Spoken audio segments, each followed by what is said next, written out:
Hey, I'm Bryce Lewis. I'm here at Super Training, and I'm here with Silent Mike and Jesse Burdick. And we're going through a lower body warm-up right now before we get into some deadlifts and some squats. Where are we starting? What do you got? So we're starting off with the barbell complex. I mean, warm-ups are a pretty personal thing, so it's not like this is the warm-up you need to use, but this is what's worked for me, and essentially I try to keep it pretty fast-paced so we can get some blood flowing and work up a little bit of a sweat. Go through some general movement patterns and kind of get more specific as we go along, and cool. Keep it light. Let's see what you got, man. So we'll start off with the barbell complex with an empty bar, and everything is in 10s. So we'll just start off with 10 barbell rows.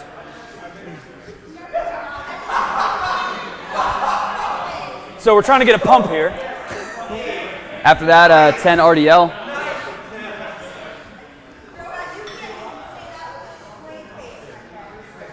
And then 10 hang clean. Whoa. What?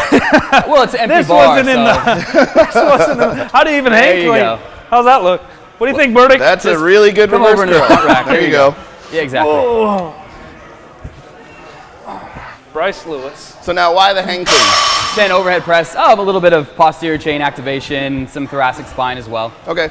No specific reason for this. Okay. Do you kind of have the same reaction from Silent Mike as you do other people, other powerlifters, where they say hang clean and they go, huh? Yeah, what is that? Yeah, exactly. And then put the bar on your back rack and do some good mornings. Now this is all empty bar. Do you load this at all? No, I don't load it. I mean, it's not really about fatiguing you in this case. It's just really about getting some movement in. So, okay. I mean, I've seen people do it with 10 pounds on each side, 65 total, but really an empty bar is all you need. Okay. And then just some barbell squats to finish off. Ooh. So we're just kind of looking to cue up the movement patterns that you'll be using during the day, and just a good way to start. And usually how many times through do you go? Just once. Just one time through? Yeah. Okay. I mean, it's about 50 reps in total, so. Yeah, I'm gassed. One sounds good. you're gonna have to talk me through because I forgot everything. Yeah, no problem. Already. Barbell row to start. Rows.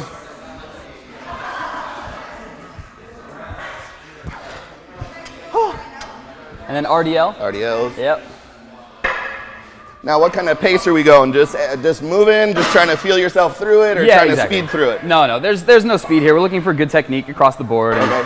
And, just kind of looking to wake everything up. So no pace necessary. Right, hang cleans. Yep. Look at that front rack. You like that? Hey. Yeah. I like your rack. And then some overhead press after this. It's really funny to see powerlifters do hang cleans. Do you used to hang clean a little bit when you played volleyball and stuff? No, not really. No. We never had to do Olympic lifts, so mine is equally awkward. Then good mornings? Good mornings, yep. Okay. So one of the big trends for the warm-up that I use is lots of posterior activation stuff. So you'll see kind of repeats of the same pattern on the floor, on a band, with the barbell. Just trying to light up the backside before you pull and squat. And then squats is the last thing. Okay. I'm glad you were counting. I wasn't. I'm gonna have to follow you guys up so I actually get warmed here.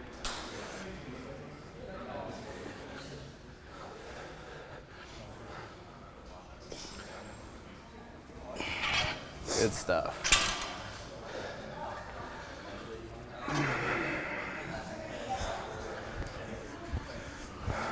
Are tights mandatory for this warm up? Yes, they're absolutely mandatory. If you want views.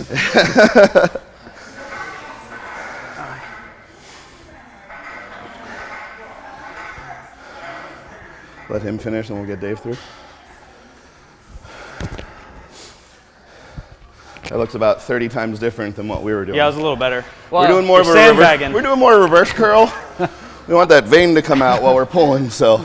I'm no Olympic lifter, but having done this for a few years, you tend to get into a little bit more of a groove. Now, is this the only time you use power cleans, or do you use them in any other spot in your program? This is the only time. Okay. And in fact, this last training cycle, we actually avoided any overhead pressing work, and it didn't seem to have any negative impact on training.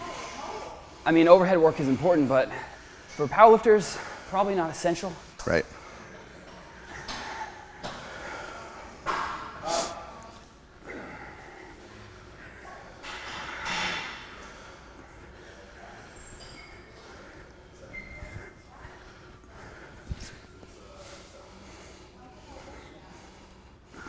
There it is. Boom. So it's not like this is the only barbell complex. If Yeah. you want to toss in overhead squats, you can toss in overhead squats or any one of a number of Yeah, different lunges movements. or some shit. Exactly. Yeah. Cool. Perfect. It's about movement.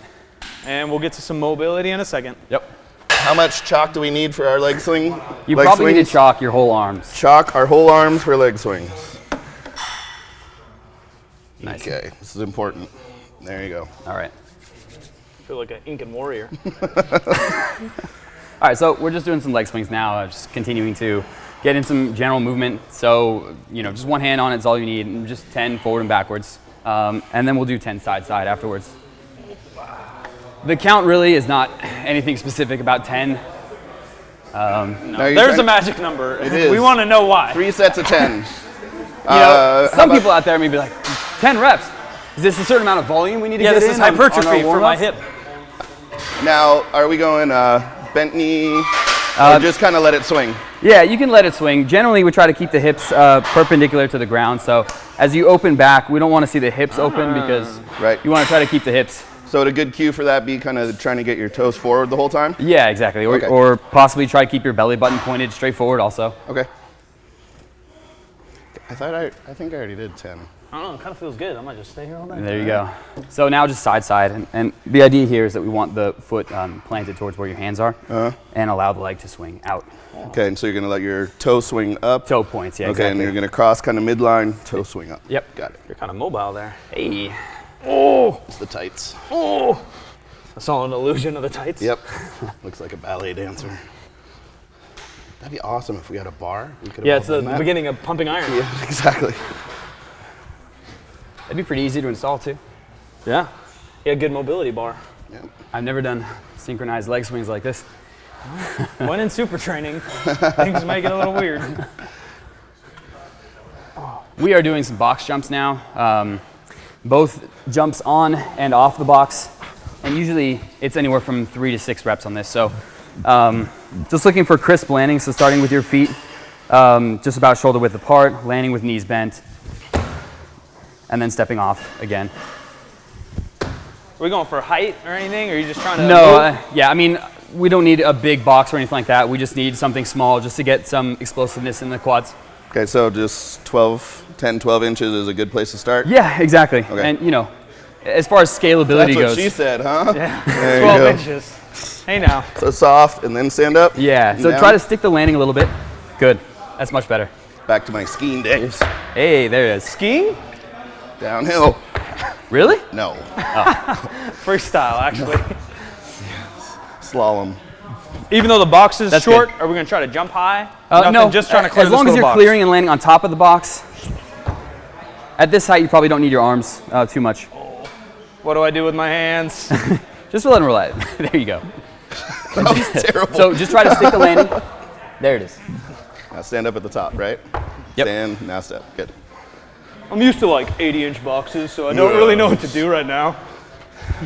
There you go. It's amazing actually how many people rely on their arms that's to it. actually jump. Yeah, exactly. You're good. If you want to keep jumping, you're fine. But I'm all day. So the next thing we do is we're going to start on top of the box and take a step off and try to land with both feet at the same time. Now you're looking to land squat stance or just wherever? Exactly the same position we landed on top of the box. We're going to try to land now on the ground. So Got stepping it. off. So you should have paid attention earlier is what you're saying? Exactly. Got it.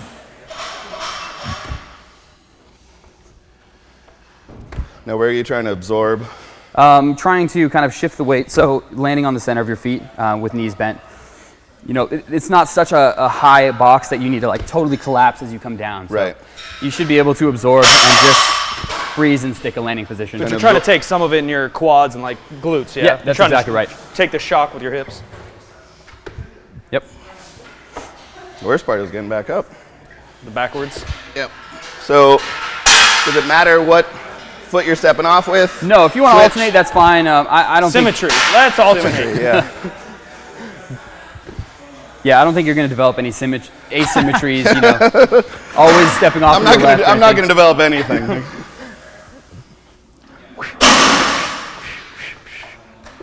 Ooh, my feet are all crooked. We need more hip swings. Oh, I don't know. You can do it. I'm not used to phone. So it takes some getting used to, but You'd be surprised how much this kind of cues good position on squatting when you go back to squatting. Yeah. Makes sense to me. So that's it as far as that goes. We'll do a little bit of stuff on the floor now and finish off with some bands, and then we're hitting the weights. So as far as the floor stuff, we'll get on all fours and just do a few things. So we'll start with shoulder rolls. I'm in. Oh. Just for you, moneymaker.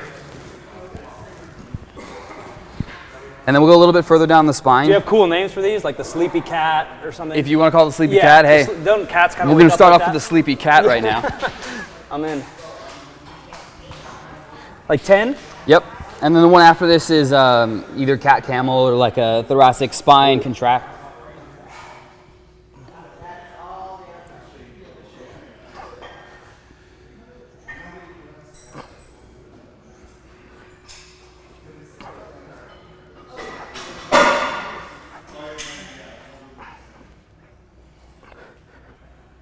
Good stuff.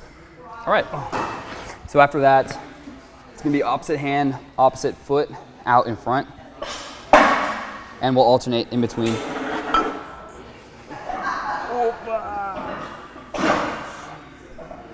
Now, we're probably totally warm by now and ready to lift, but it's not necessarily so much about that, but we're building movement patterns too. Like you said, it's kind of individual, yeah? Exactly. Take what you want, leave what you don't. Yep. A lot of this is carryover from my days of coaching volleyball. And I know your fiance, wife? Yep. Did play volleyball. Yep. Well, this is all very general, great, just activation for any sport, really. Yeah. And it's great to see this applied to, powerlifting, because I think there's so many times people just come in and barbell is their warm up. So I think it's great to just get everything activated, because, as a coach as well, you see a lot of inconsistencies and firing patterns, and also just kind of what people are kind of looking like side to side. So to get some sort of a symmetry, some sort of warm-up activation, I think is a great idea. So cool. Good for you. All right, so just the last few things before we hit a band is on our back, and we'll dig the heels down in the floor and do some glute bridges. Opa!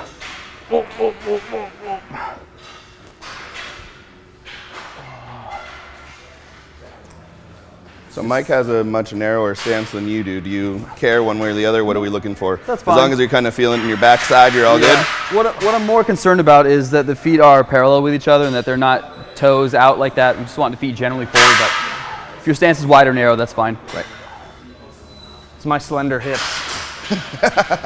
And the last thing we'll do is some ab rocks. Let me put this on the side here. Whoa.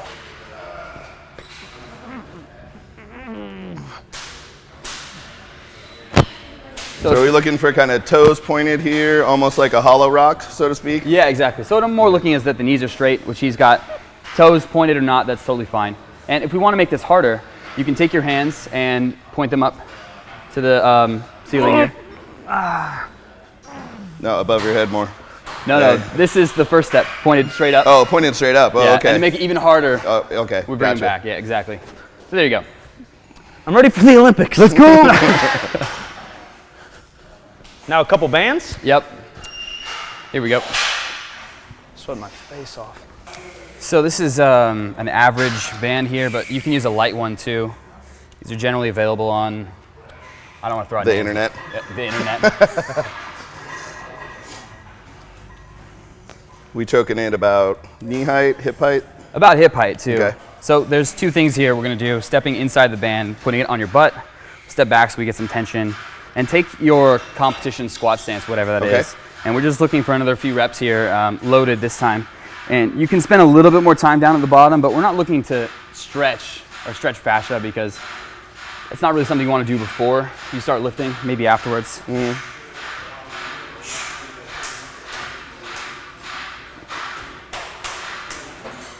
And finally, while we're still in, we'll turn around and do some more good mornings.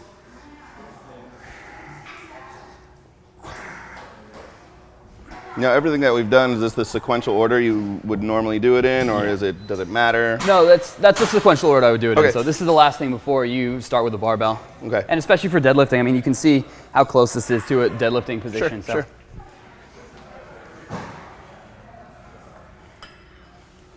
So now when you were doing it, your hips were way back, almost here, kind of sitting and leaning into the band. Well, with the tension of the band, you almost have to be slanted to offset it being. But I mean, some people may try and kick onto their toes a little bit. So intention is going to be back, right? Yeah, exactly. So we want your heels to stay flat on the floor there. Got it. You might want to put the band a little bit low on your butt. So kind of more in the center of your butt. There you go.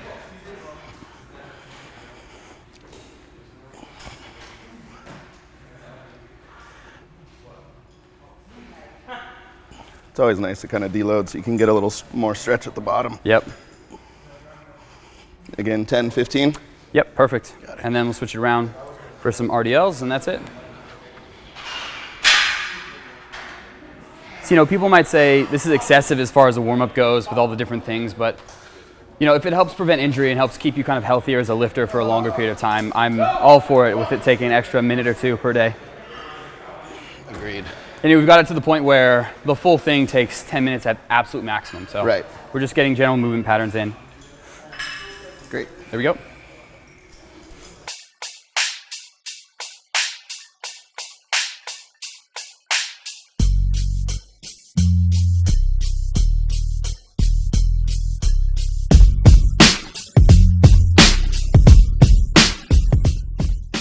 So we just talked about a generalized warm-up that you can use either for squats or for deadlift. General idea is that we want to get it in a lot of movement, kind of warm up the muscles, work up a little bit of sweat. So we kept the pace a little bit fast. We worked through some barbell complexes, then went over and did some stuff on the boxes as far as box jumps and depth drops as well. Did some stuff on the floor, just some general spine movement as well, some glute activation.